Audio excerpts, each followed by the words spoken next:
let's see.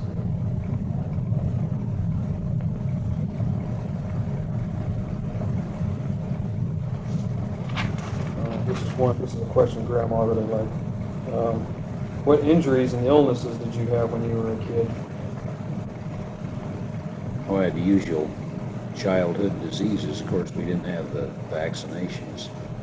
We had some, you could get vaccinated for smallpox and diphtheria and that sort of thing, but I had the measles, the whooping cough, chicken pox. Waited till my senior year in the middle of basketball season to have the mumps. And I had the kind of mumps that probably was fortunate, but I thought I was very unfortunate at the time. I had them on one side, and then about the time it went down, got normal, I got them on the other side. So I didn't get them all at once on both sides. Injuries, I was very fortunate with injuries. They had a little article I just noticed in 10 years ago, or no, it had been about 50 years ago. Bobby Sellman had his fingers broken in the ringer. Mom had a washing machine, and I told you about the shed in the back of the house, and she had the washer out there, and it was a ringer type, sat on top. You did your washing, and then you took the clothes out and ran them through the ringer could be automatic. It was an electric washer. And it was great fun to sit there and the ringer to get going, and she was doing her washing that day, and I suppose she was in the house for a few minutes or something, and I was out there fooling around, knowing better, but I still did it. And the ringer was going, and I put my hands up there and let it feel, and then let them run up about to where they were going to go in the ringers and pull them back. Well, one time I didn't get it back far good enough, and I ran my fingers into the ringer, and I more or less fractured one of the fingers. And so that little article, that's really the only broken bone I ever had. Oh, I smashed my nose a few times. This nose, you can bet I'm going to smash in some. Well, the worst I had with this nose, except getting hit in it or something like that, was I was out as an 8th grader at recess, and they had these railings that go along leading into public buildings. You have these iron railings with 2 or 3 rungs on them, and at the bottom they usually had mud scrapers, because they wanted them to take their overshoes or shoes and scrape their feet, and they could hold on to the railing, scrape their feet, and then walk on into the building. And it was great fun to sit up on the top one.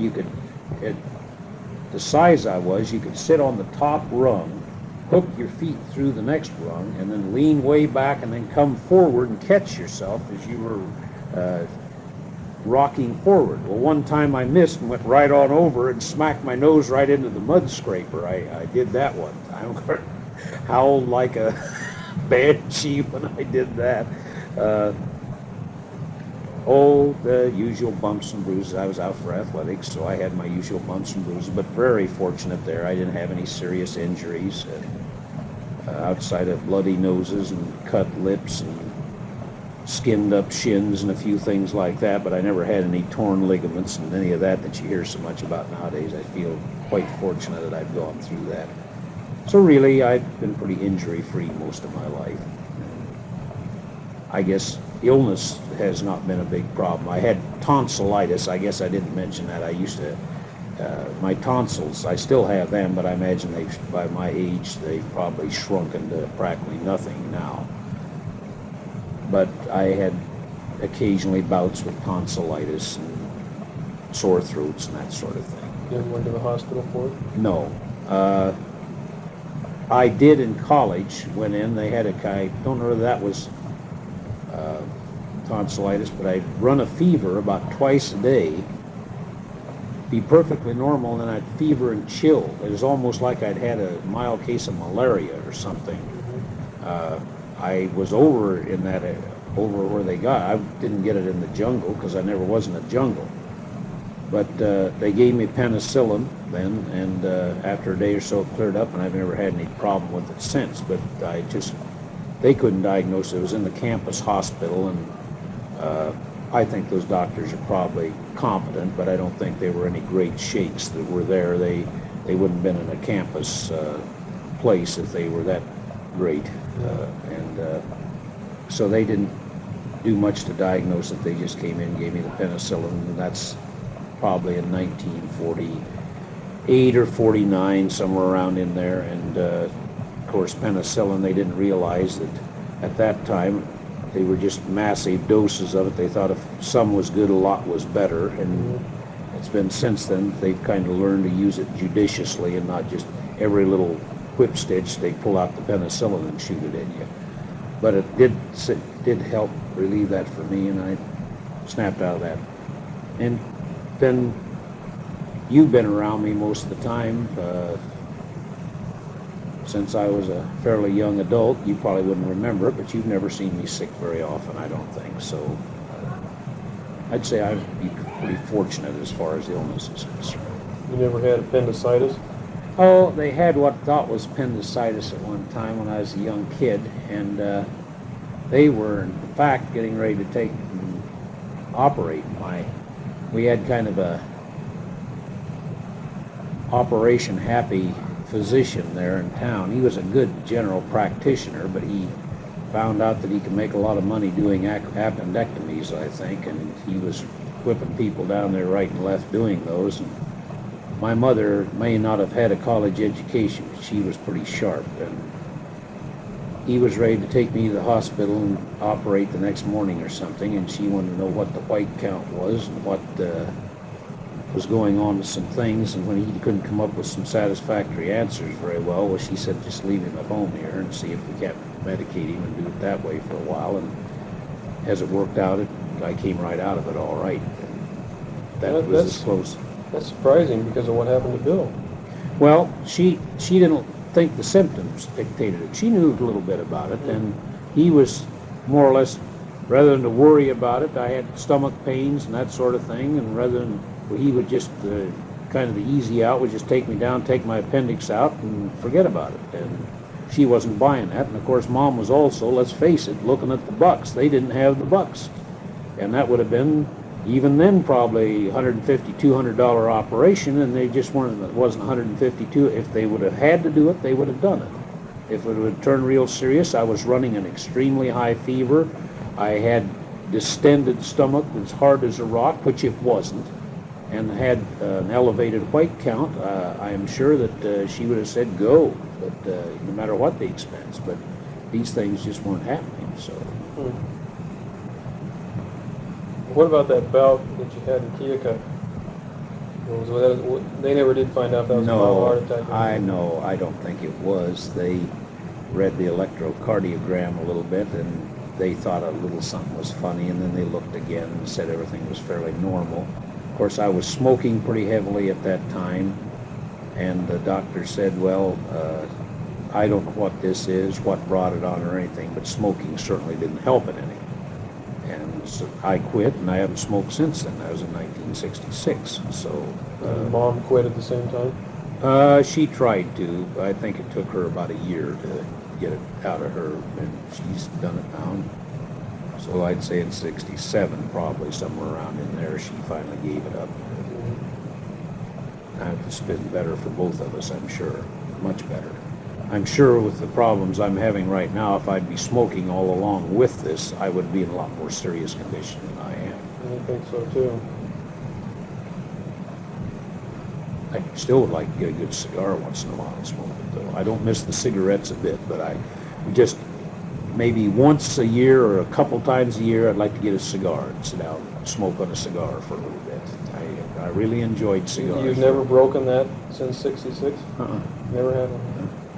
When was it that you started smoking? College. Oh, I suppose like every kid, I did a little of it during high school. I was so conscious of trying to stay in good shape for athletics, even though I wasn't that great an athlete, that I didn't want to do anything to jeopardize that. But, I'd go through a period of maybe smoking a little bit, or rolling corn silks, or rolling your own tobacco, or doing something like that. And then I got to college, and of course, typical college kid, I started smoking a pipe a little bit then, and did some cigarettes, And then by the time I finished that year in college, I was drafted into the Army, and I got to smoking a little more heavily then I quit for maybe a couple months during time, decided it's kind of stupid to be doing that, then started up again, and once I started then it was just pretty much steady smoking from there on. You probably don't remember, but once in the middle of all this is when your Uncle Gary, I think, was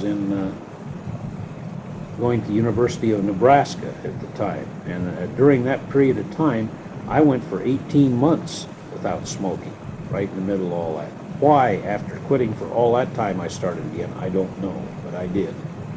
And I was up probably a pack and a half to 2 packs a day when I finally quit.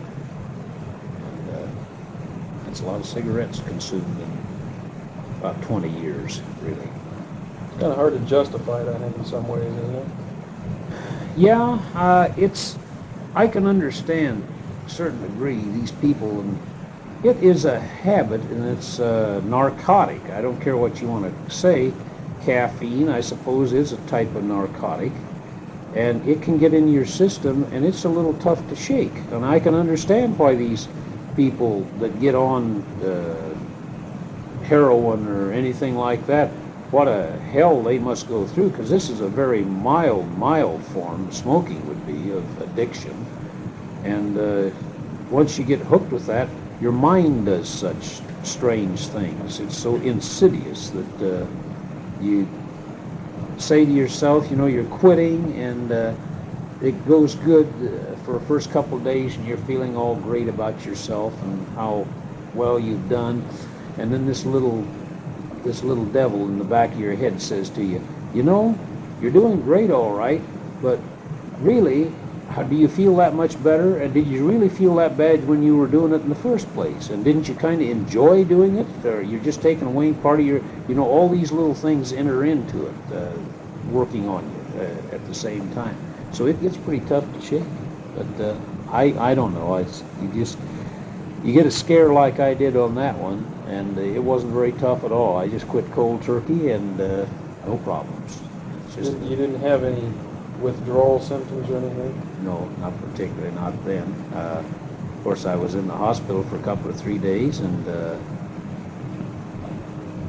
changing your routine sometimes makes a difference in what you do. It's like the diet. They claim that if you keep on doing the same thing all the time for a diet, and you're trying to lose weight and trying to cut down food, that's pretty tough to do.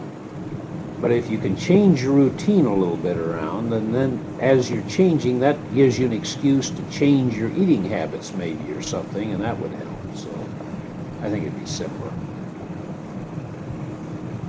Well, there's some people I've talked to that have said that smoking gives them a slight high, and then after a certain period of time it brings them down past the normal point, and they have to have a cigarette to get back up again. There must be a certain high to it. It makes you feel it. You get so that when you smoke, you think, at least when you first start in, the first couple puffs, I think, are good. When it gets down so far on the cigarette, I think you lose some of that. But people are still smoking. If you took a couple puffs, of course, those are the ones that really you're getting the full effects of it too. Probably took a couple puffs and threw it away. I don't know if that would do any more or less for you. But it does tend to relax you. You think it does, calm you or whatever. Maybe you're getting more excited, but it seems to calm you. They used to have, that's what one of the cigarette companies used to advertise. Calms you down, let's see, picks you up when you're down, calms you down when you're tense or something like that. That was one of their big advertisements. I don't know which company did that. I think it might have been Lucky Strike. I'm not even sure. But that was part of it.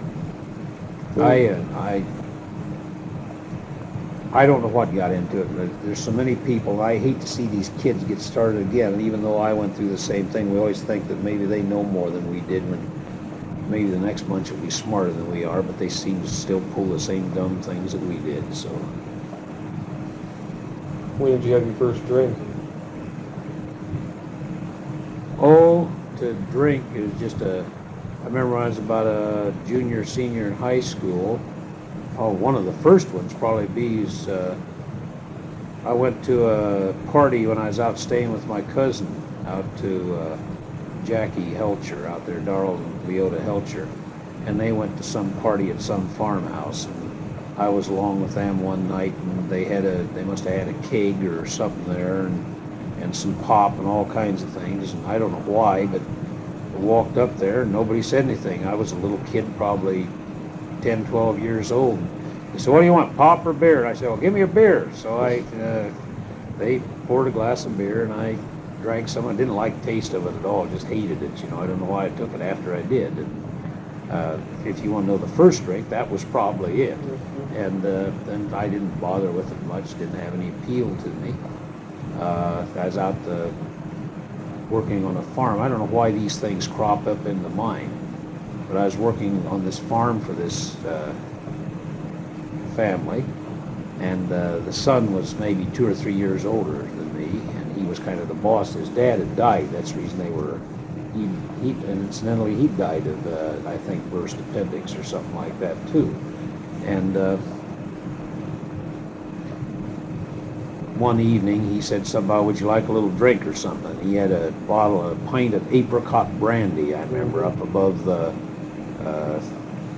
sill in the basement. And he reached up and took that, and we each took a little charge of apricot brandy. That's probably one of the first real drinks I ever had, as far as I knew. Then when I got into service, then it was about as easy. Of course, if they figured if you were old enough to be in the service, that you could drink what you wanted to drink. If you're 18 or 19 years old, they didn't worry too much about it. You went through the PX, and it was 3-2 beer, and you could either pick up pop or beer or whatever you wanted to pick up and drink. And of course, I happened to be with some guys my age, happened to be with some older guys too. The particular group that I went through training with had 18-year-olds, 19-year-olds, and then some guys in their late 20s and about 30 or 31. So those guys, some of them were married, some of them not married but are divorced or several other things, and they'd seen the world a little bit, and they'd established their habits. So they'd go through and maybe get a beer, and you'd go through and get one, sit down at the table out there in the PX and drink a beer, talk about all the worldly problems or whatever you're going to do. And I guess that's more or less how I got started doing any drinking I did.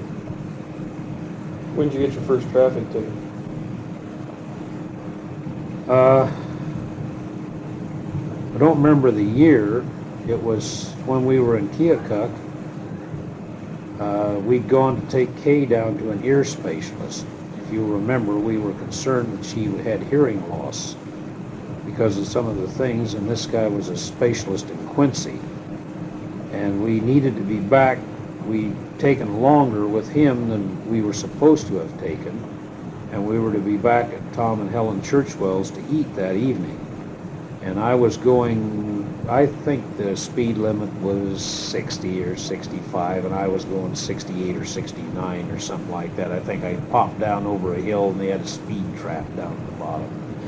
And patrolman sitting there in a big radar deal, and they waved me over, and of course delayed us some more, but that's all right. And then I didn't offer any excuses. He was hoping that I would give him a big song and dance, I think, and I didn't. I just said we were going too fast.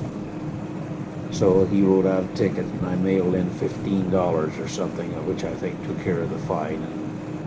And it was a moving violation, but it didn't have that much stigma or penalty on it, so I didn't have any increase in insurance or anything like that. But that was the first. I think that's the first and maybe only traffic ticket I've ever had. Did I have another one someplace along the line? Colorado, remember the guy? Oh, that was a warning. Oh, he didn't give you a ticket on that? No, all that was a warning. Do you remember that ludicrous situation where we pulled out of Nebraska and we'd been driving 80 and 85 all the way through Nebraska, and we cross over in that without hardly any fanfare right into Colorado on that border, and these cars were going around me like a freight train around a tramp, one right after another, and they spotted that green car with an Iowa license or something on it, pulled me over, and this guy, it was a 70-mile-an-hour zone, and I was going 73. I came awful close to laughing at the patrolman when he came up and said, "Do you realize you're going 73 miles an hour?" And I almost laughed, which would have been a big mistake. I managed to keep sober. But with these guys going around me that must have been traveling 75 and 80 going around me, I couldn't believe it. But I played it very cool, and he said, "Well, we'll just give you a warning on this or something, but if you pick up another one in the state, why you're, there'd be a fine and all that sort of thing." So all it was just it wasn't a citation. I can't remember the official traffic moniker for it, but it wasn't the ticket or a citation. Just a warning. He was nice about it, I guess. What kind of jobs did you have in the summer when you were growing up? Oh, I did a little of everything. In a small town, you're fairly limited, but I did odd jobs, helped clean things. I seemed to gravitate toward lawn work quite a bit, either mowing lawns or raking lawns or picking up and carrying trash out for people. I'm talking about when I was 10, 11, 12, 13 years old in this area. There was a fellow that ran the 5 and Dime downtown, a 5 and 10 cent store. And I'd go in there and I'd go up and stand in the front, and he'd wave his arm and call me back, and I'd go down and he'd have me stock the basement for him, or do something, or clean out this, or pick up this, or take stuff out and burn it, and do things down in his store. And that was the oddest thing. My mother used to get so tickled at it, and yet kind of disgusted. And that's when money was money, and people just, there was never any set thing. I don't know that he thought he was doing me a favor and keeping me from being a juvenile delinquent or what, but I had no intention of becoming one or wasn't one. And he'd had me down there working, and I was doing pretty good work, and it wasn't real easy. Of course, I wasn't, the world's greatest as a kid, but I was down there working pretty steadily, did everything he wanted me to do, and maybe he'd give me a dime, maybe he wouldn't give me anything for doing whatever I was doing. I'd work maybe an hour or two down there, and he might pay me, he might not pay me. We never established, okay, how much am I going to get for doing this? I never said that. Maybe I should have. And as a kid, you don't confront adults that way generally. And I'd work for him off and on. Got a little older then. Worked out doing farm work, helping with haying. About the time I was 13 or 14, the war started. We entered World War II. And of course, a lot of the young men and the working men were gone, and you were left with the owners of the farms, or older men, and I mean older, in their 50s and 60s. And of course, as a kid, you think somebody in his 50s is pretty old by that time. Mm-hmm. And they needed all the odd job help they could get. I guess I'll digress a little bit. The one thing I did do when I was 12 and 13, my Uncle Chance and I had lawns together, and we mowed lawns. I think the zenith of our lawn mowing existence was that we had about 25 lawns between us one summer. The highest one was either a 75 cent or a dollar one. I don't know which it was. There were a few quarter or 30 cents or 35 cents, or a 50 center was a pretty good sized lawn. And those were push Rio mowers. They weren't motors, power mowers. They were just regular old push mowers, and then we'd have to sharpen them up or adjust them and all that. And Chance always had his. He wanted it so you could barely push the thing. He wanted to tighten down so it just almost squeal when you ran the reel through the thing. And I wanted mine a little more loose than that. I like to cut the grass cleanly, but we didn't argue much, but he'd get that screwdriver out and get to adjust, and I didn't want him touching mine. I did my own adjusting on mine most of the time. And we got along fine. We didn't argue about it, and we split the money. I had some lawns, why he helped me, and he had some lawns, I helped him. And then during high school, again, with the shortage of labor, I'd go out and help shell corn. Some farmer would want to do his scoop corn into the sheller or throw it into the, trying a conveyor belt that carried the ear corn up and then ran it into the sheller and then shell it. And I detasseled corn. Went out on, when I became old enough and tall enough, why you go out and as a crew and do detasseling for hybrid seed corn. And shut it off. And just typical work of that sort. Then I got in on working on, when I was 15. Now I kind of do it sound like I'm doing a lot of things, and I really was. I found this job that they opened up on the section gang out there. Well, ordinarily they weren't going to hire 15-year-old kids to be working on the section, but they didn't have many men around, and they needed somebody to help, and they expect you to do a man's work. But we had a fairly kind boss. He expected you to work, but he wasn't going to try to kill you out there.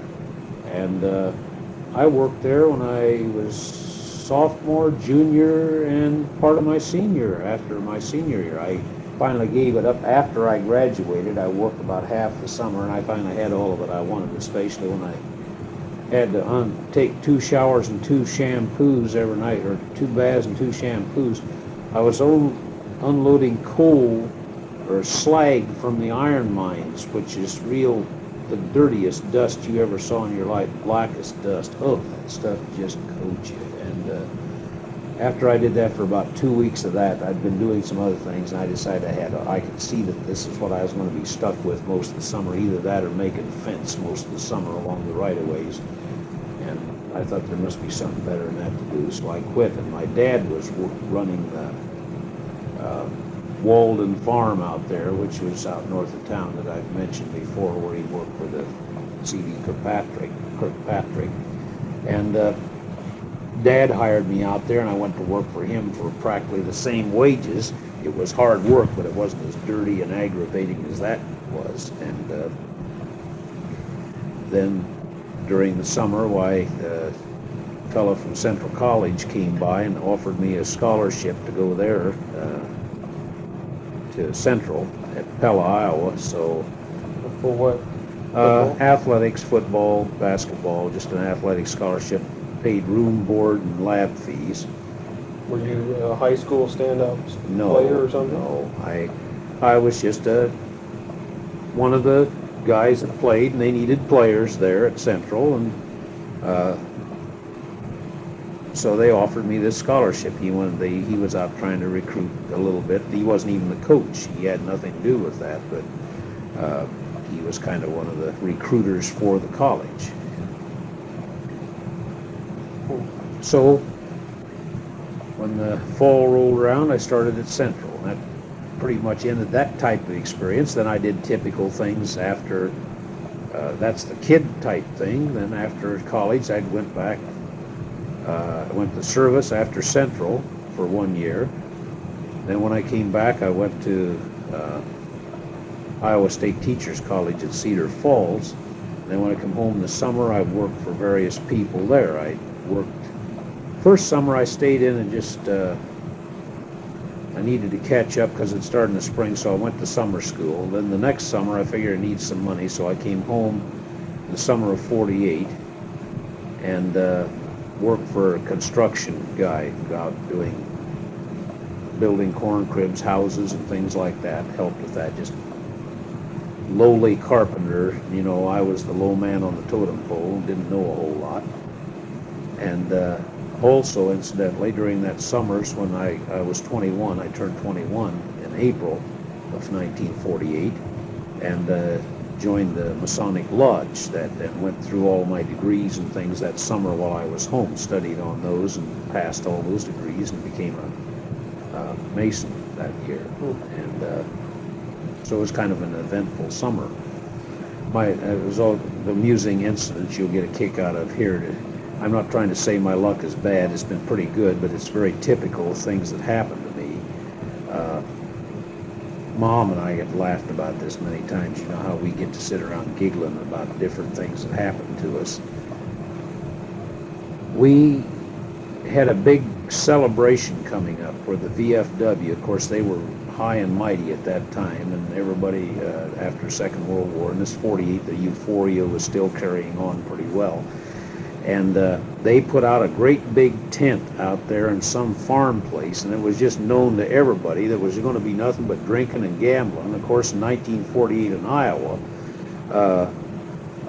you could buy beer and you could buy your liquor at a liquor store and carry it, and they'd sell you mix, and you could do your own mixing in there, but they didn't sell liquor by the drink except on the rivers and around in the river towns. And here this was, this big gambling thing they were putting on to raise money, and all kinds of games going on and everything under the sun.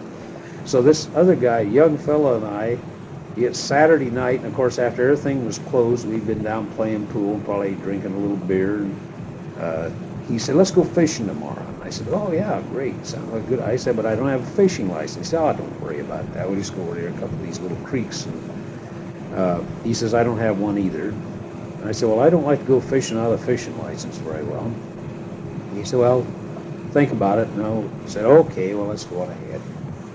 So we got up the next morning, went over to some place and fished around a while, and I went to a creek, and I don't think we'd even had a bite. And I looked up, and there's a guy walking down the creek there toward me. And he said, hi, how's it going? I said, oh, not much. Haven't even had a bite or something like that. And he says, well, he says, I'm the game warden. Could I see your fishing license?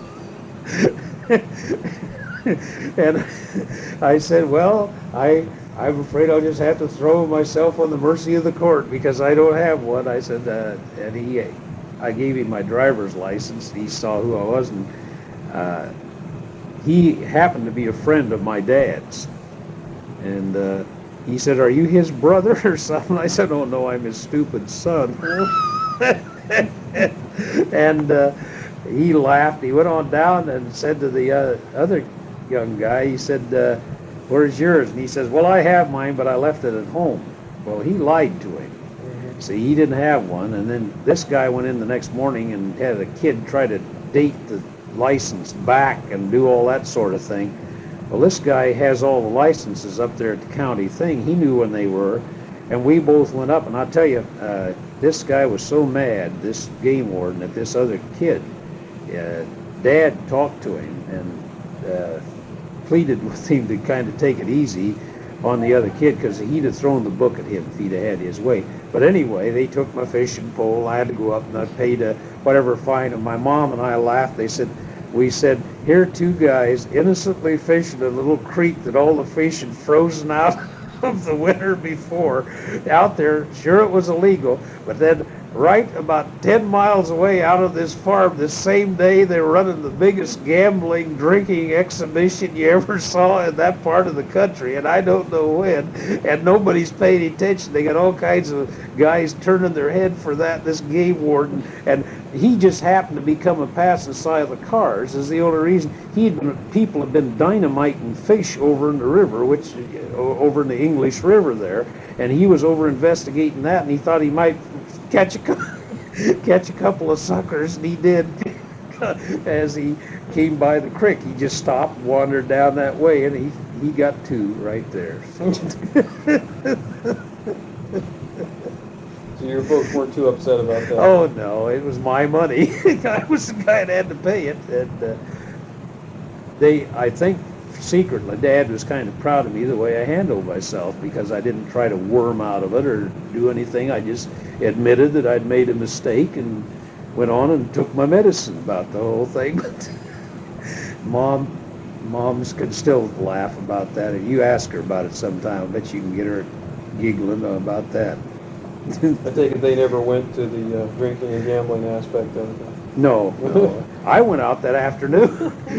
I went on out, this fellow and I went on out that afternoon. I don't think we gambled any. They had some pretty good sized card games going on, a whole bunch of stuff like that. crap games, everything else going on out there. And we wandered around the fringes and maybe had a beer or something like that, but we didn't do any of the other stuff. Yeah, we had the best of both worlds, you might say.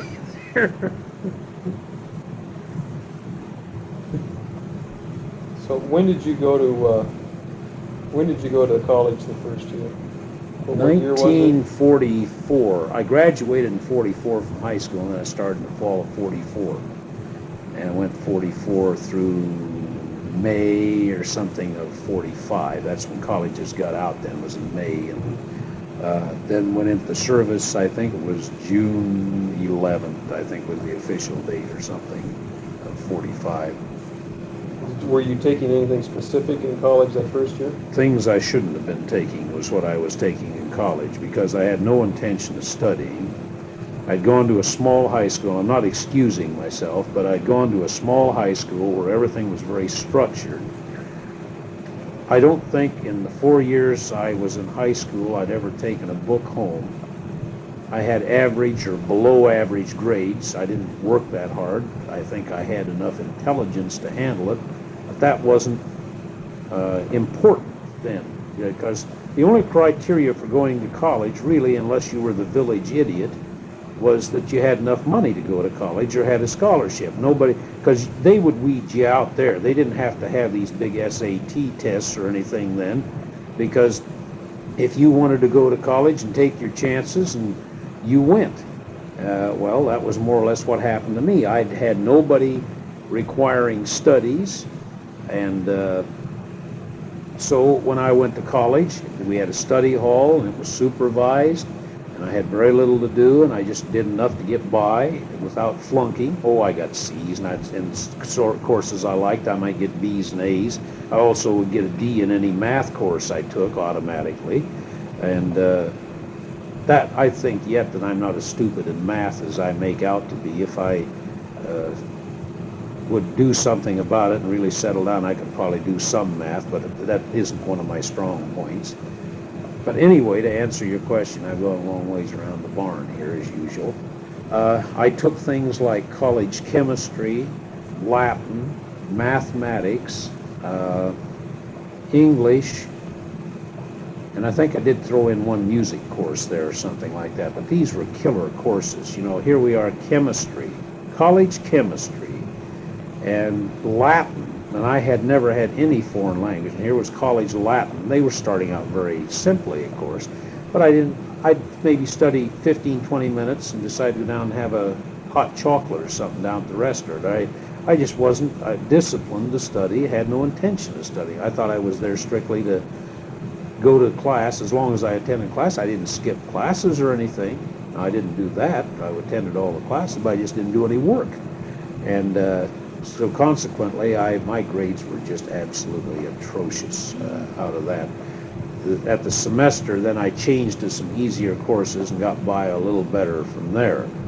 But I had to live those grades down the rest of the time I was in college, because they were awful.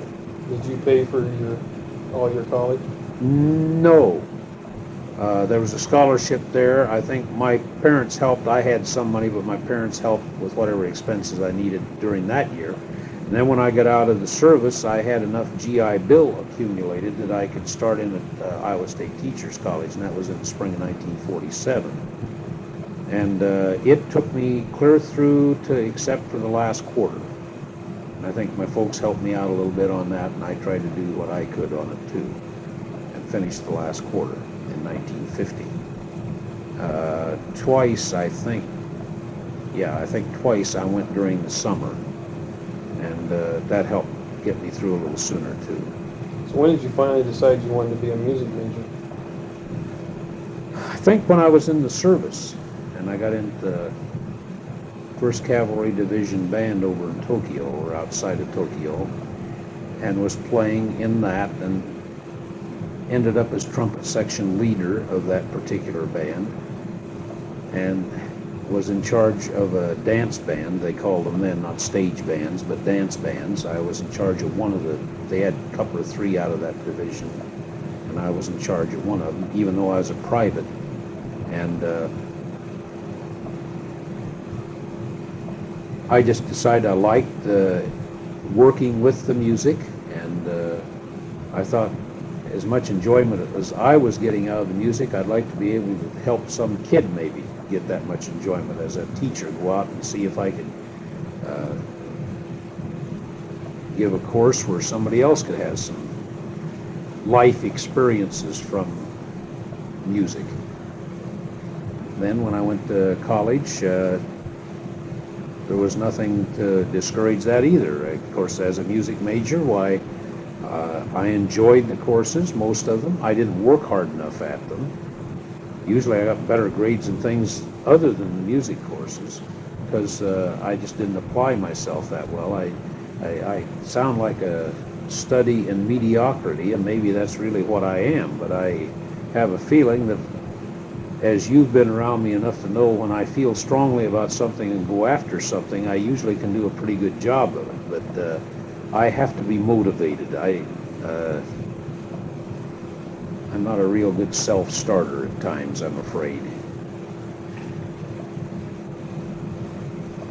Did you have to be proficient in playing an instrument in college? They wanted you to have a major instrument and be able to perform decently on it. I don't think you had to be a superstar, but they didn't want you hacking your way around, at least on one instrument. They would like to have you, of course, been able to do 2 or 3 instruments and be able to perform on them slightly.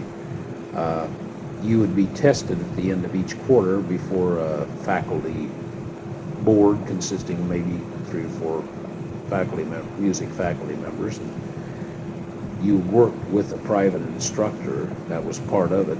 You had that during the quarter, and that was part of your grade. You'd get up and play some prepared piece for them, and maybe for a while then they were asking you to play certain scales and things to see what your musical knowledge was there. If you were able to do that without the preparation, you'd say play us a certain minor scale or maybe a certain major scale or something of that sort to see if you could do it. Were your parents pretty happy about you getting a degree in college? Yes, I think they were. I probably didn't realize it at the time. To my knowledge, I was the first one of the Sellmans. Now, you're into the genealogy, so you can probably tell me how many there were. But you look back through the Sellmans, I don't think you're going to find too many of them with college degrees. And my dad was especially happy about it for the fact that he had not had a chance to go to even high school, let alone college. And this was one of the things that he really wanted, was his son to get through college. And I think that made them quite proud of the fact. It was just matter of fact with me, you know, I was around people who were graduating from college, so no big deal.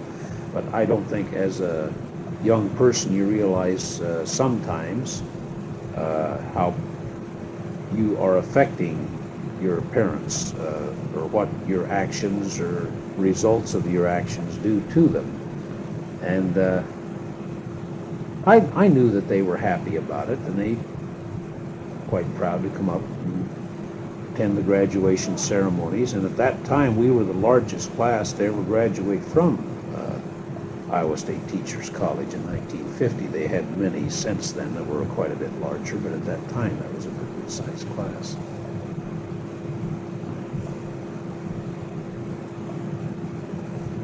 What, did you ever skip school when you were a youngster? No. I think that we skipped school with permission.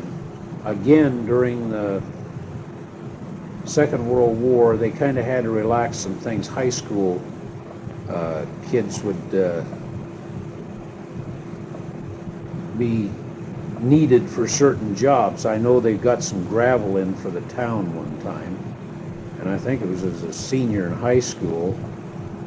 They needed somebody to get the gravel off and get it into something so they could spread it on the streets. There was small gravel and they had the tar on. They needed to get the gravel over. And they came up to school and asked if they had some boys that could come out and help them. And of course they came to about 4 or 5 of us, and we went out, and they paid us for it. It wasn't free, but they gave us permission to get out of school, and we went out and worked maybe a day or two doing that, unloading. Of course, that was a big lark for us, and we enjoyed it. Being that age and in good condition, why, you could work all day and still have a lot of fun. Incidentally, you were asking me about jobs. I go back to that again. I even contracted to unload cars of coal by myself, chunks of coal. I did that when I was in high school. Be a big box car loaded with coal, and I'd go in and start at one end of it, throwing coal into the shed or onto the ground or wherever they kept it there. They pay. I think maybe I get $20 for unloading a whole box car load of coal. How long did it take you?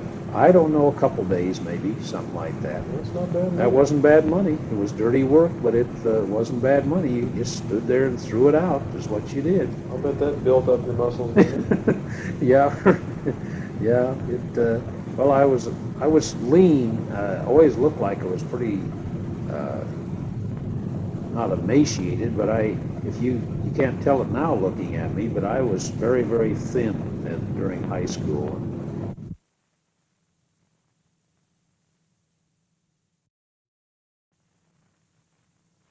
55 pounds, and so I could do things like that, and I was tired, and sure I got tired and run down and everything, but if you did a hard day's work, everybody did that, so you didn't worry about it too much. Did you ever have any nicknames when you were a kid? Yeah, I was, of course, my dad was, even though his name was Troy Maurice, they called him Whitey, and of course that nickname gravitated to me. And I was Whitey most of the time I was in high school, and for a time after that. Of course, as a little boy, I was Bobby. Dad used to call me Robin a lot, kidding around. He'd call me Robin.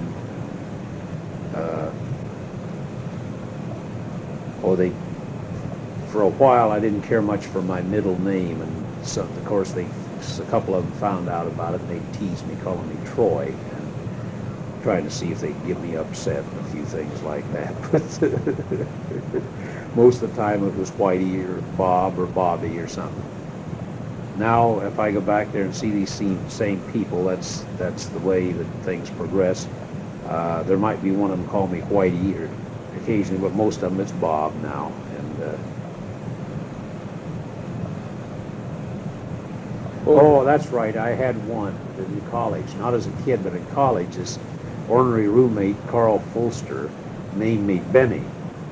I was Benny all the way through Iowa State Teachers College. He wouldn't let anybody call me anything but Benny if he was around. I had long hair at that time, kind of a musician's ducktail haircut at that time when I first got there at college. And of course, this hooked nose and blue eyes. And he said, "This man's a Jew." He says he's Benny Sellman is his name. And he was a big German named Fulster. And so the Benny stuck, and that's what I was called all the way through college. If you asked anybody about Bob Sellman at that time, they probably wouldn't know who it was. He said Benny, they'd know right away. That's right, I did have a nickname.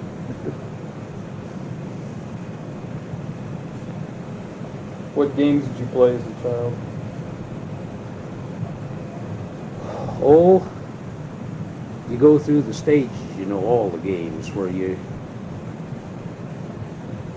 have the 4 seasons there, and being raised in Iowa, and in the summer you played baseball or softball or tennis or that sort of thing. We had off and on a tennis court down there, and as a kid I'd play some of that.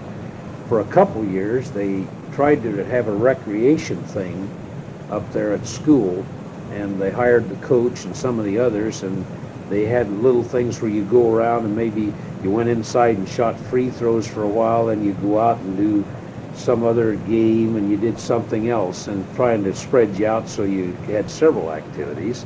I think they even had a kind of they dug some holes in the ground, put tin cans in them, and you could take a golf club and see how many strokes it would take you to hit the thing over. Maybe it was just a little putter or something, and try to get it into the hole, and they did that a little bit. Played a lot of softball when I was a kid. Did a lot of fishing. I liked to go out fishing in the creek north of town, and the folks fished as we talked before, and I liked to go out there and do that.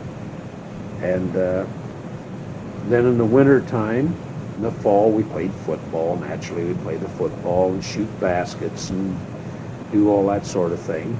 Even outside, we had outside baskets, and this friend of mine, two friends, did a lot of it together. So when I was younger, it had been John Freshwaters and Joe Guile, and I do a lot of that.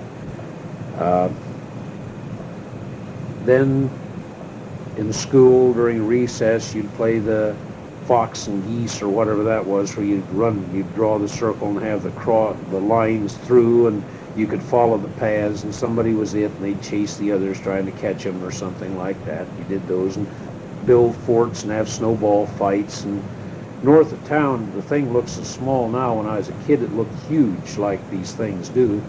They called it Fagan's Hill out there, and it was just north of the golf course, if you remember where that is. And it's on the opposite side of the road. There's a hill we used to go out and slide in the winter time. You'd get your sleds and run down, and you could run clear down, and you had a path. The creek was frozen over, and if you got a good run, you could go for quite a ways on that, and then walk, and they'd have a fire build up there, and you could get back up. And we did that. And then when I got old enough, I'd do a little hunting. I had the rifle, go out and get some rabbits or squirrels or something like that in season. And those type activities, mostly, that I explained to you at night when we were at home, why we listened to the radio and played those kind of games, but just kid games. Why, I don't think we did. We hide and seek, play those games, and usually in the evenings in the summertime, that was a lot of fun to run around and do that thing. When did you first take up golf? Oh boy, you'd think as addicted to golf as I am right now, I could tell you the exact date and time. Really, I think probably I got started a little bit in college at Iowa State Teachers College. They had a college course like most of them do out there. And some of the guys were halfway interested, and we'd go out, and the old fella, and I think he was an old Scotsman probably, was out there, and they'd have rented clubs, and it cost little or nothing. And being a college student, it didn't cost you a whole lot to play, maybe 50 cents to play 9 holes or something like that. You could rent the clubs for another 50 cents or whatever, and it was an incomplete set of clubs. You probably had maybe 2 woods and 3 or 4 irons and a putter in there or something, and you had to furnish your own balls. Maybe you bought a couple from him or something. And that I'd get started, and we'd play occasionally there. And I got busy enough the summer, didn't have a whole lot of time. Then I got started. I didn't have my own clubs at the time, so that, if you don't have them, you don't think much about it. You do other things. And I don't know where I was. You're talking about golf. Golf. I'll go back to one other thing before I get to golf. We used to go out in the winter, and you remember, I don't know what hole it is. I think it's, and that golf course out there at Kyoto now was called Stewart's Pond. It's where you have to hit over that water. And we did a lot of ice skating. Is it number 2? Now it is. It's number 2, and it's also, you have another littler pond there, and I don't remember which is which. It's probably the bigger pond is the one that we go over. But we did ice skating, and we swam out there in the summertime. Even though it was a dirty pond, we'd go out there swimming. And you had some form of hockey that we played, and we'd take our sleds and run around and do stuff out there too. So now I'll get back to the golf. Finally, I don't remember what I did in the summertime, if I even played that much golf, till I got out of college, except playing it at college. And then once I got out of college, I think about the second year, first or second year I taught down there, Leo Staley and Mildred, I was over to their house practically as much as I was to my own. And Mildred's dad ran a store, and he got me a set of Wilson, just a starter set, whatever number of clubs they were, for a wholesale price, and the bag and the whole bit. And then I really got started playing then. And when I come home this summer, I just had been teaching, and I'd really get to playing on the golf a little bit. And then we were first married. That first summer didn't do much. Then the second one, when we'd moved up to Pocahontas, and they didn't have any music program, and there didn't seem to be that much available for me to do, but maybe I just wasn't looking hard enough to make some money during the summer. Well, I just played golf constantly. I really played a lot of golf, and that's when I really started getting a little better at the game. It was then. And that would have been about 1955. But to say I started playing golf probably in about 1948 or 49, but it was a very sporadic thing with the golf at that time. I might have even started in 47, that first summer I was there. So it's been a few years. What's the best score you've ever shot? For 9 holes on a 36 par course, the 35 is the best I've ever shot. I've done that a couple times. For 18 holes, the thing of it is, you have to remember, I was playing a 9-hole sand green course a lot at Pocahontas, and they had no pin placements other than or tee placements other than the same place. If you wanted to play it, you just played around and around and around on the course, playing the same tees. And for some reason, we usually didn't play much over 9 holes. If there was a match or it was a tournament or something, you played 18. But generally, when you played, you just considered playing 9 holes. That's what you set it up for, since it was a 9-hole course. And if you combine, maybe one day I go out and shoot, I shot a 35 one time, maybe I go out and shoot a 37 the next time. That would have been a 72, but you can't really count that. You got to play 18 consecutive holes. The best score I think I ever shot with 18 consecutive holes on a regulation course would have been a 74, probably. That was just a couple of years ago. Yeah. Did you do that twice? You didn't. I shot a 74 at Callwood, and I shot either a 74 or 75 out here at Meriwether, but that was from the white tees, not the blue tees. And I did that a couple times out here, and shot quite a few times from the white tees in the 76, 77, 78, around in there. The best I've shot from the blue tees at Meriwether, which is another proposition when you shoot from those blues, I believe I shot a 78 there last year, either a 78 or a 79 for one score. So,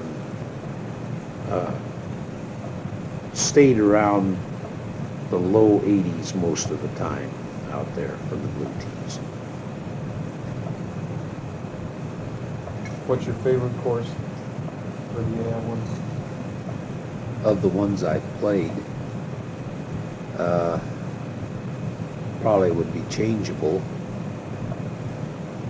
I like both courses at Black Butte, the old course, or the Big Meadow as they call it. I like that course real well. I like West Delta real well as one of the better city courses. I'm not much of a golf snob. There are people that have to, play exclusive courses. I can find something to enjoy on about every golf course, no matter how good or how bad it is. I like something about most of the city courses. I like Meriwether. I enjoy playing Meriwether. I think it's quite a challenge. It isn't maybe the most beautiful layout, but it's a it's a tough enough course. I like Forest Hills real well, like to play there. It's hilly, but it's a challenging course also. Especially the back Mm-hmm. 3 or 4 holes. Yeah, those are very treacherous. But there are a lot of good courses. I enjoy going down. That Salem Golf Club down there. That was a beautiful course. Just really nicely laid out. I enjoy McNary. A lot of people don't like McNary. They think it's too plain, but I don't mind McNary. I would like to hope that I can play Tokatee this year. I'd like to see what that's like. They tell me that's a beautiful course down there. Mm-hmm. And this new one at Sun River, I guess, is supposed to be real great. I'd like to try it. But it doesn't take much to please me. This one I played last summer that's supposed to be great, and I think at one time probably was. I think they've let it slip a little bit, is Salishan over on the coast. That's a nice 18-hole course, challenging, very challenging course. When was the first time you ever drove a car? I'd have been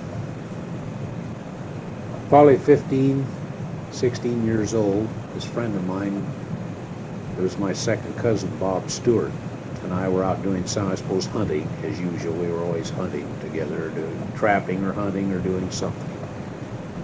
And he had an old black car, I don't even remember what it was, whether it was Chevy or Ford or what. And he ran down the road to get something. He was chasing a rabbit or something, and left his car and went back of the car. So he said, get in the car and back it up to where I am. And for some reason or other, I'd watched enough to do, and I backed it up for probably, 3 or 4 blocks, be about like that. That's the first time I can ever remember driving. You never drove a tractor? I drove a tractor later, but you see, I didn't live on a farm. I lived in town, and most of the stuff I did had nothing to do with driving tractor. They gave me jobs where I guess my hands always looked like they fit a shovel or a fork or something real well, so they always gave me those kind of jobs. I never got many driving jobs. And then I went to, Dad tried to teach me a little bit about when you got a family car with the business Dad was in and the money situation we were in, there wasn't a lot of pleasure driving. He'd take you out for a Sunday afternoon or evening drive around the countryside out there in Kyoto, maybe drive 8 or 10, 12 miles, and of course gas was so inexpensive then, but that was a big treat to go out for a Sunday evening drive. And when we were by ourselves, we went fishing a couple times or hunting, and he might let me drive down the highway a little bit on my own, but he didn't do too much of that. And I went out to work on a farm that I told you about my senior year, somewhere around in there, and went to work for this family, and they had me driving a pickup some. They just anybody who lived on a farm was supposed to know how to drive. You practically drove from the time you were old enough to reach the pedals, so they just assumed I knew how to drive. He got a little upset when I had the habit of, and I'd do it in reverse. Why, I wasn't too good at using the rearview mirror. I always had to look out the back, and I'd hold the door open on the driver's side and back up. The only trouble is I saw the post go by, and it didn't register till it took the door out of my hand. I bent the door right up against the fender as I was backing up there. He wasn't too happy with me about that. Take that out of your way. No, it's a wonder they didn't. But they were paying me, I think they figured out $2.67.5 a day is I think what they had me figured out for. But thankfully the car was, they talk about how they build them so much better now and all this, but he just took the door, just shoved it around to the front. It didn't work too badly. It had a little dent. If you do that to a car now and do that to a door, it'd cost you $500 to replace that thing. Did you ever tell your mom about that? Oh yeah, I suppose I did. She probably sat and laughed.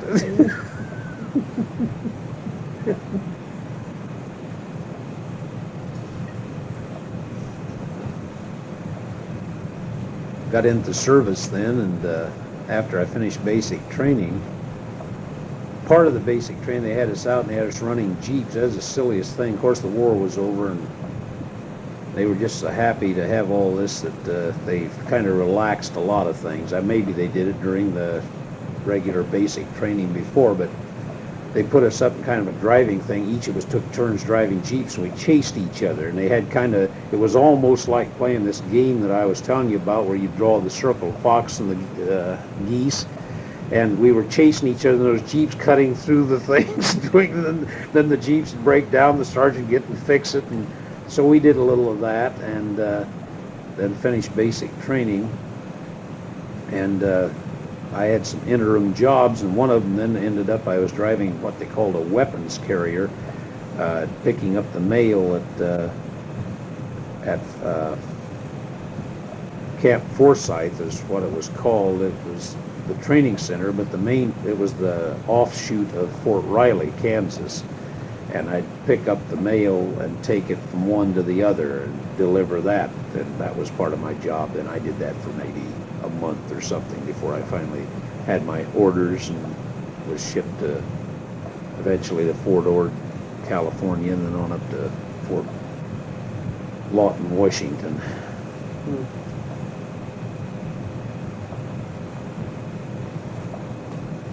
When was the first time you ever rode in an airplane? I believe when I flew out to Oregon. Is that right? I don't think I'd ever been in an airplane till that would have been in 70, wouldn't it? No. There was one other time, I think. Wasn't there Mr. Boyce took us up in his Oh, plane? Boyer, Mr. Boyer. And that would have been, yeah, we rode in that little plane. My mom was there, and we might have done it the year before or something. So maybe you're right. I rode in that little Piper or whatever it was, and then the next time I rode in a little larger plane out to Oregon. Or it was a shuttle thing. You went from Quincy to St. Louis in one type of plane, and then got in a much larger plane on Easter Airlines and flew out here. You're right. That was the first time I'd ever been in an airplane.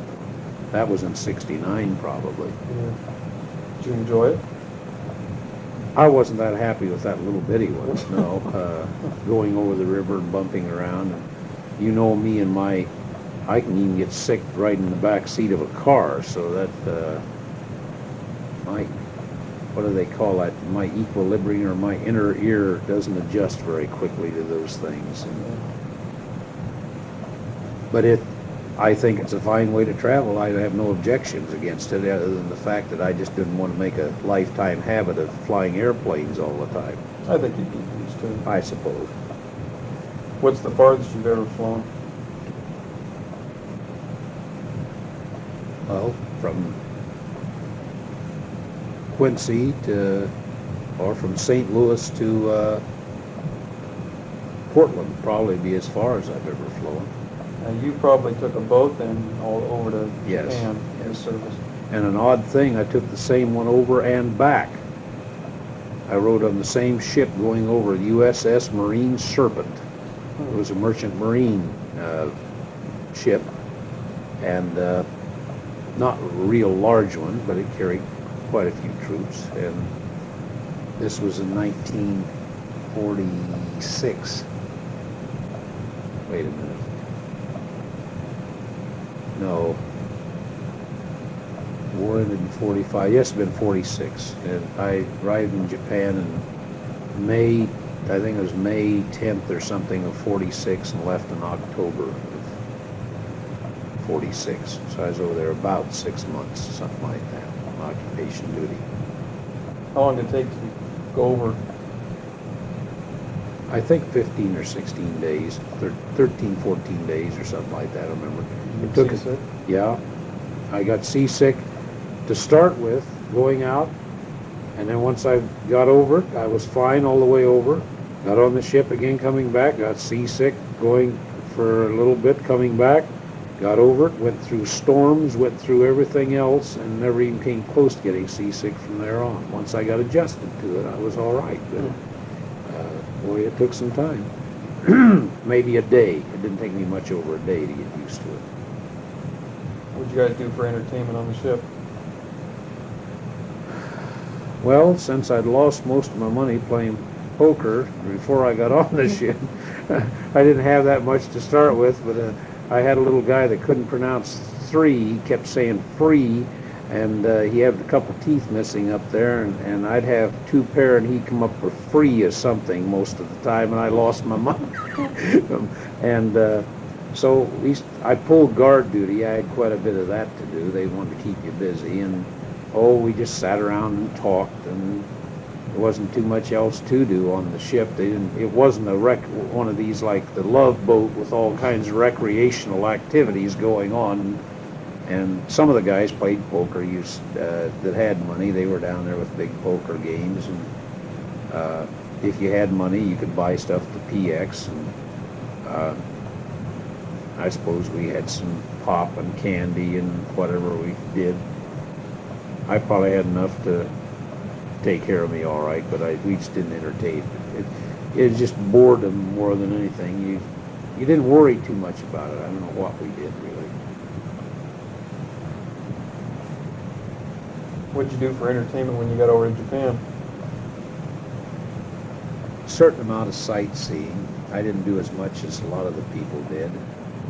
I was pretty content to just stick around where we were and take some pictures. I went into Tokyo a few times. As I say, the first division band outside Tokyo. I started in Tokyo with the 7th Cavalry Division, or just the 7th Cavalry Regiment, I suppose it was there. And of course that's Custer's old regiment. And then was just doing straight guard duty with them, and I knew there had to be a better way of life than that.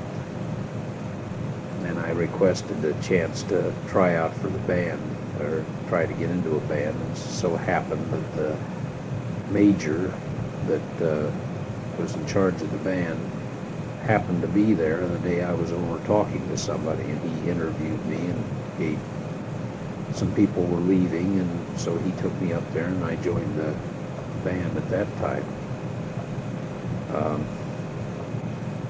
The band took trips. We were called on to play. Like most bands, we played for baseball games, football games, everything that went on. So we went to Yokohama and played our team from 1st Cavalry Division played some team from Yokohama, and we'd go to other places. Some of the guys would get on trains and went to Nagasaki and Hiroshima to see what had happened down there. I don't know why, but that just didn't appeal to me to go down there and see that. Thinking back on it later, probably is fortunate. I don't know how many of those were affected by it, but that probably they still had quite a bit of radiation down there. Even at that time, a year later, they would have had quite a bit there, and it's probably just as well that I stayed away from there.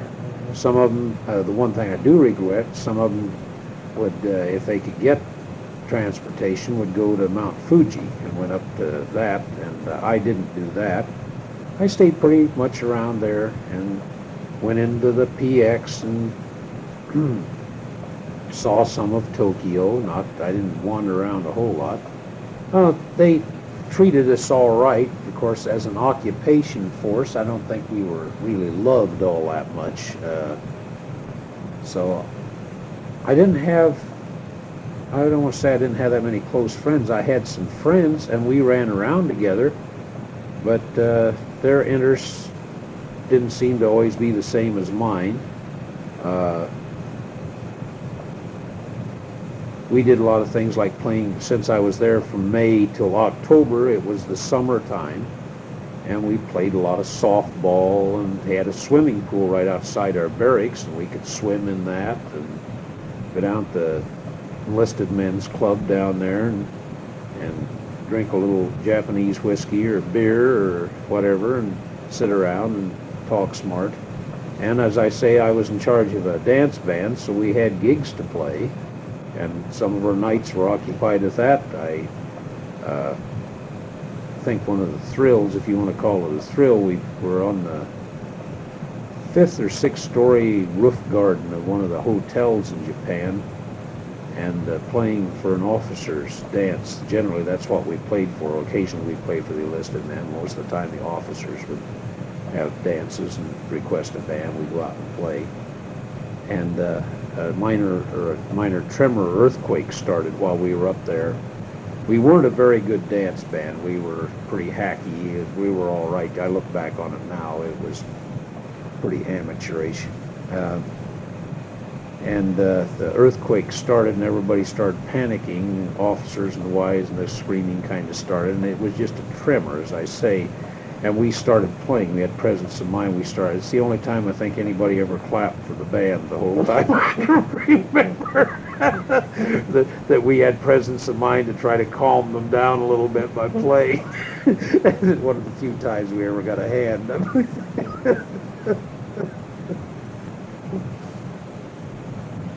I can still remember as a kid, you pull out that old kimono and everything and tell us you got it off a dead geisha girl. Boy, we just ate that up. I think you had an old Japanese flag, though, too, didn't you? Yeah, I have a flag. I think it's still around. It's somewhere. It's in the trunk or something. One of the things, they come out to the barracks, and of course the Japanese were interested in making some money from the GIs too, so might as well take advantage of everything, and we were anxious to send back souvenirs. Of course, most of the guys are trying to get samurai swords and that sort of thing to send back. Of course, they'd sell you anything, tell you it was a samurai sword probably, but I wanted to get something that somebody could use, and I had to make a pair of pajamas for my sister. I imagine they're long gone. I don't know if she ever kept them or not. And then Mom, I think I got something like that for her. I don't know what I got for her for sure. And then I had to make me these black silk pajamas and black kimonos, real nice, with a big dragon on the back and everything, and it's quite a elaborate thing.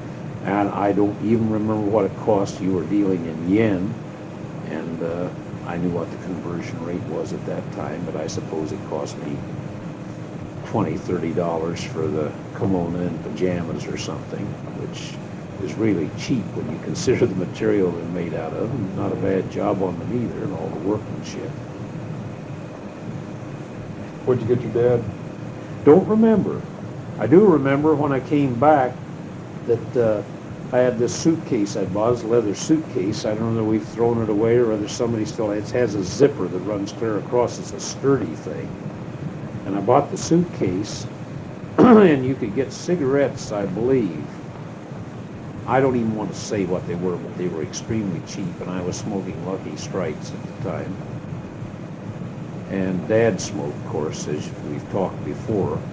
And I bought either 10 or 20 cartons of cigarettes and put in those things. And Dad and I smoked on those cigarettes for quite a while after I got back, because I could get them quite cheap. That's after I got back and was discharged out of Fort Sheridan, Illinois. But I think I've evaded your question. What was your question again? Oh, I was just leading into what you were doing in Japan. Didn't matter, whatever. You were only over there for a few months, though. Yeah. And I rather enjoyed it. Of course, I was glad to get home, but I wasn't there during the terrible weather, and there were days that were hot, but when you're 18, 19 years old, why, those things don't affect you as much as when you get quite a bit older. You can live with a lot of things. And mostly, I just remember having pretty good times over there. The work wasn't that hard. You kind of griped about it, because when you worked, everybody else was playing, and when then you played when the rest of them were working, because if a holiday came up, the first thing they wanted was the band out leading the parade. So you were out doing that while the rest of the people were taking the day off. So the next day, after the holiday, you had the day off, and the rest of them went back to work. So that was a pretty good deal in some respects. What do you think was, what decade of your life do you consider the best? Oh, That's a difficult question because you want to answer whether it's your selfish part, whether it's as a kid and you were a big young swinger or something like that. I suspect, looking at it, it might have stretched more than a decade, but it would have been when probably first married and first started the family. I imagine that was the most enjoyable time when we were a young family, and that took from, let's see, we were married in 53 and Kay was born in 60, so I would say from 53 to 63 would probably be a real good decade right there, or the 50 to the 60. I've never been one, you've never heard me sit around saying I wish I were this old or that old or that. I've enjoyed every phase of my life. I've tried to get as much out of it as I could.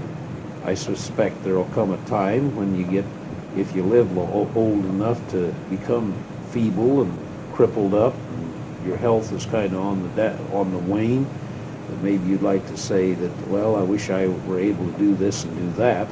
But I've never been one to sit around saying, gosh, I wish I were 30 again or something like that.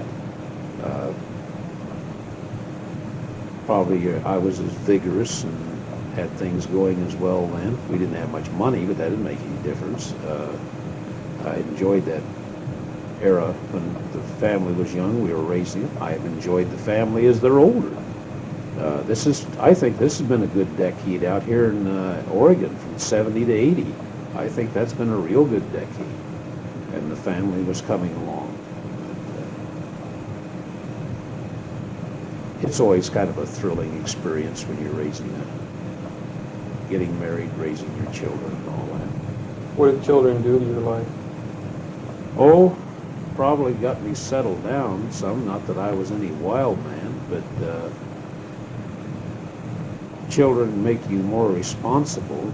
They take you away from yourself more. That you, first of all, you get married, and if you're committed to the marriage, you're living for each other. You're not living for yourself. And then when the children come along, the focus is on family, is it, and your priorities change. You don't think so much of doing this or that. You think about, okay, what can we do to help the family situation? At least I did, and your mother does, I know. So that would be the big change. One thing, you don't have the freedom if you have a family, and I'm not saying this in a sense that it's bad, but when you are a young married couple like you and Eileen are right now, if you want to pick up and go, you pick up and go. And then once the family comes along, everything hinges around it. You aren't free to just say, okay, let's finish supper, put the dishes in the sink, and we'll go to a movie. You have to plan. You're going to get a babysitter, or you're going to take the child to a relative, or you're going to do this or that. You just don't pick up and move. And that's one of the big changes, I think.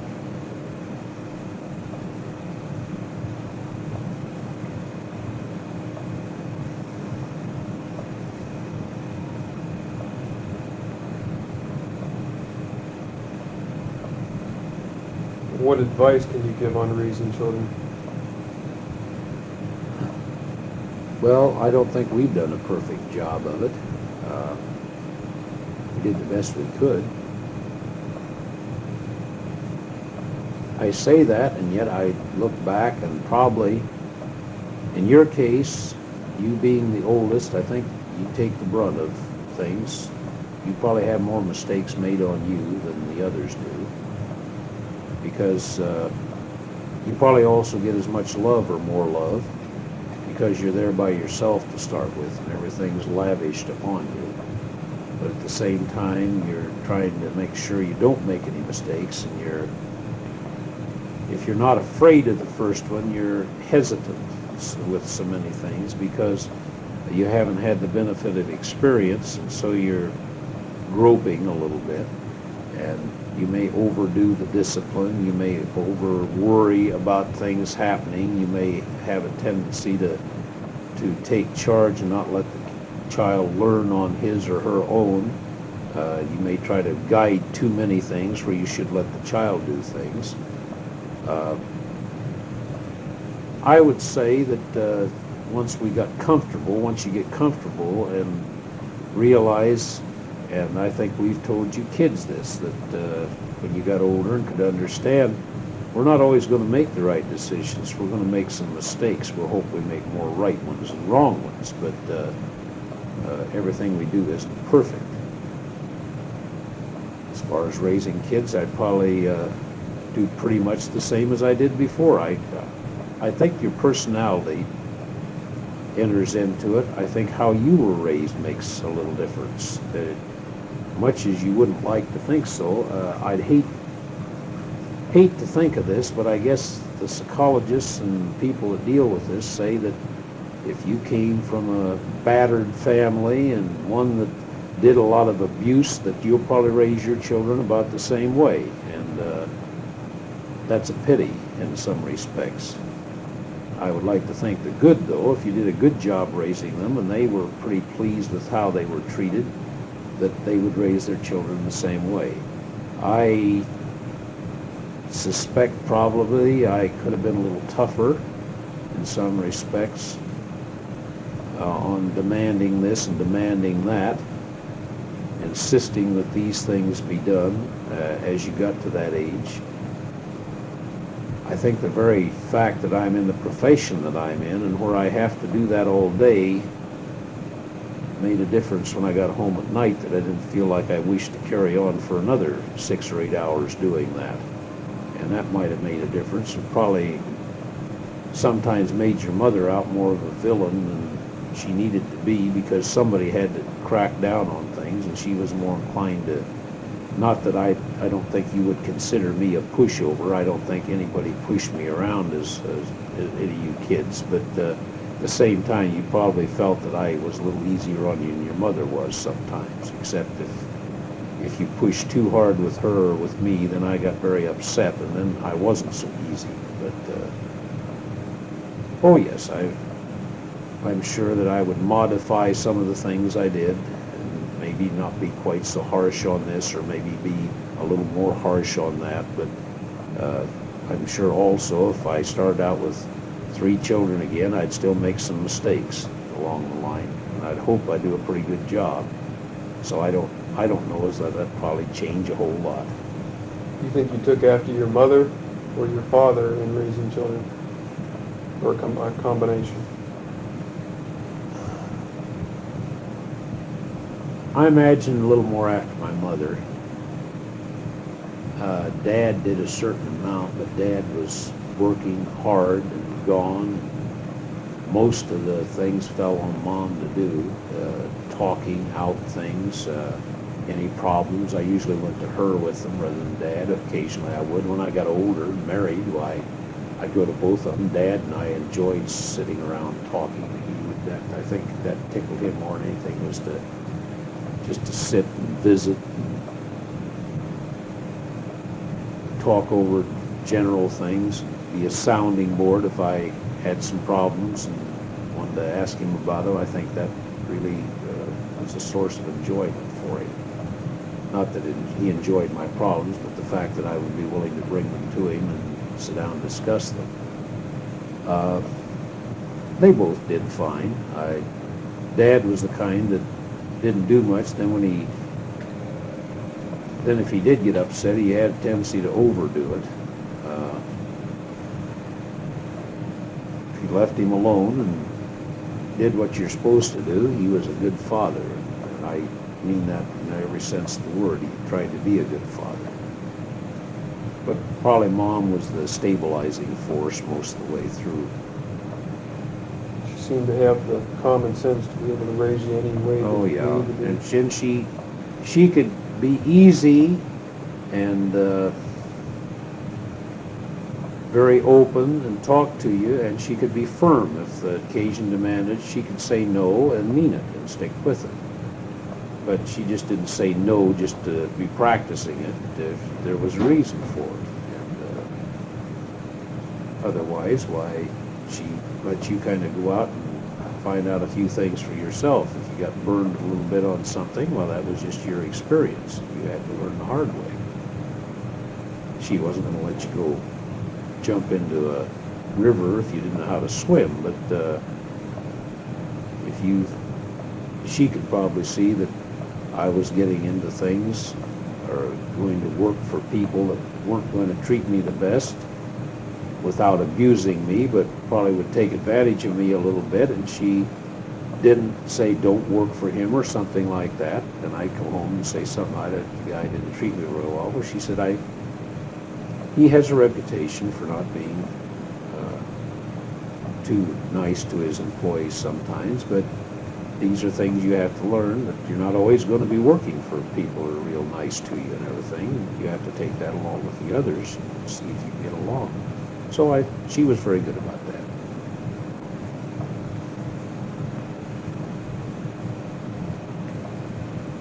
If you had one spot that you'd like to travel to, where would that be?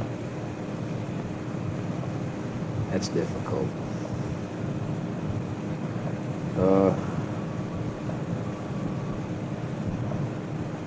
I'd like to see New England, first of all. Now, there are many spots I'd like to travel in foreign countries too, but since I've never been east of Chicago, I'd like to go see where more or less part of this country started. Either New England or down in Virginia and Maryland or around in there.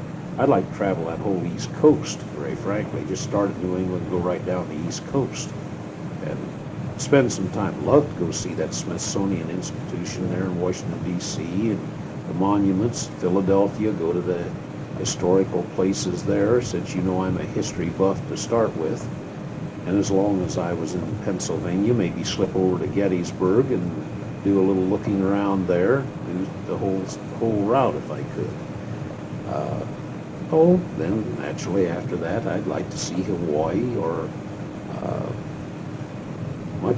just about as soon see New Zealand or Australia. I'd like to travel in Europe, Scandinavia, England, Scotland, Wales, Ireland. I'd like to see all that. I don't have enough money or time to do all the things probably that I would like to do. But first of all, I'd like to see New England, and then go from there if I had the time and inclination to do so. I want to see the South as well. I'm not saying I'd just like to see New England and forget the rest of the country.